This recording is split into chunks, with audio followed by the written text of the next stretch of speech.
Каждый художник старается свою лепту внести. Я как бы художник не батального плана, то есть я не пишу картины с сюжетами огромными, скажем, фигурами.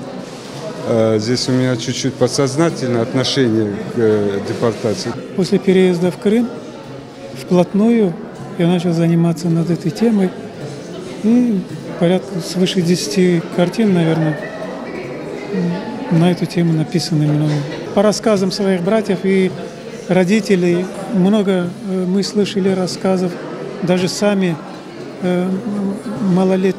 маленькими ощущали вот то состояние родителей, которое они пережили.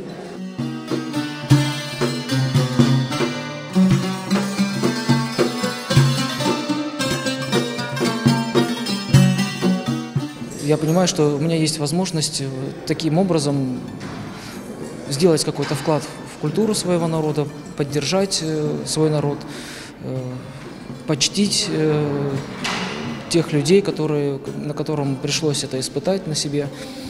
На нас такая, можно сказать, миссия, да, продолжать вот возрождение, реабилитацию нашего народа, нашей культуры, изобразительного искусства. Бабушка, дедушка, они каждый год рассказывали мне об этих событиях. Я все очень дословно помню. И вообще вот всего народа для нас это трагическая дата. И мы должны помнить и чтить память наших предков.